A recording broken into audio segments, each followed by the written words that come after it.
Projectile motion M एवढ्या मासची body you एवढ्या वेलोसिटीने horizontal पासून थीटा एवढ्या अँगलवर फेकल्यानंतर ती पॅराबोलिक पाथमध्ये जाते, त्याला प्रोजेक्टाईल मोशन म्हणतात. Curvilinear motion along parabolic path is called as projectile motion. Equation of parabola काय राहते, y = ax - bx square. Projectile motion हे दोन मोशनचं कॉम्बिनेशन आहे.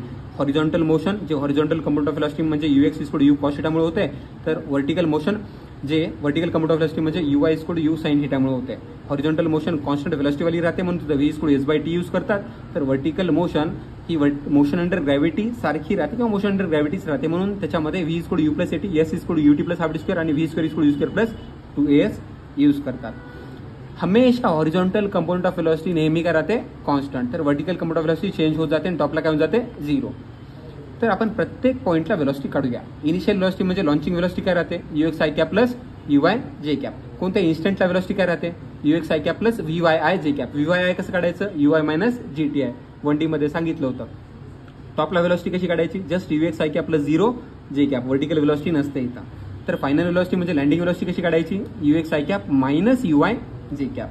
जेवढा अँगल ऑफ लॉन्चिंग किंवा अँगल ऑफ प्रोजेक्शन राहते तेवढाच अँगल ऑफ लँडिंग राहते. त्याच्यानंतर आपण बघूया vertical motion separate study, horizontal motion separate study.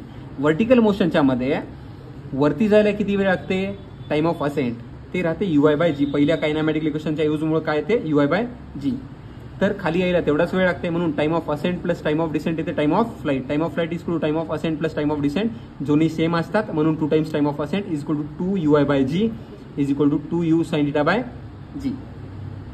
त्याच्यानंतर समजा आपण थर्ड कायनॅमॅटिक इक्वेशन लावलं तर आपल्याला मॅक्सिमम हाईट येते uy²/2g. ते पण 1D मध्ये सांगितलेलं आहे. तर मॅक्सिमम हाईट काढायचं असेल तर h = uy²/2g म्हणजे u² sin² θ/2g. त्याच्यानंतर जर आपण हॉरिझॉन्टल मोशन बघितली जे कॉन्स्टंट व्हेलॉसिटीमध्ये राहते ज्याच्यामध्ये v = s/t यूज करतो, s = vt राहते, तर त्या s च्या जागी आपण लिहायचं मॅक्सिमम हॉरिझॉन्टल डिस्प्लेसमेंट ज्याला आपण रेंज म्हणतो. काय म्हणतो, रेंज. s च्या जागी r, v च्या जागी हॉरिझॉन्टल व्हेलॉसिटी म्हणजे ux आणि t च्या जागी टोटल टाइम म्हणजे time of flight. r = ux × tf. ux ला ux, tf च्या जागी 2 uy/g लिहिता येते. आता ux म्हणजे u cos θ, uy म्हणजे u sin θ, u × u काय लिहायचं, u² आणि 2 sin θ cos θ च्या जागी sin 2 θ येते म्हणून रेंज येते ux tf = 2 ux uy/g = u² sin 2 θ/g. आता बघा या रस्त्याचे इक्वेशन म्हणजे इक्वेशन ऑफ ट्रॅजेक्टरी म्हणजे y = ax - bx स्क्वेअर जर आपल्याला काढायचं असेल तर आपण व्हर्टिकल मोशनच्या मध्ये डिस्प्लेसमेंटच्या जागी y टाकूत आणि हॉरिझॉन्टल मोशन मध्ये डिस्प्लेसमेंट जागी काय टाकूत, s. व्हर्टिकल मोशनच्या मध्ये s = ut + ½ स्क्वेअर मध्ये s च्या जागी y = uy tf - ½ g tf square. तर हॉरिझॉन्टल मोशनच्या मध्ये s = vt, s च्या जागी x = ux tf.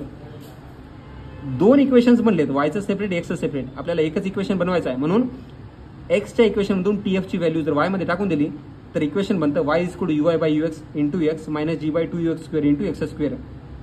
u sin θ u cos θ ठेवलं तर आन्सर tan θ येतं आणि g/2ux² म्हणजे g/2u² cos² θ होऊन जातं.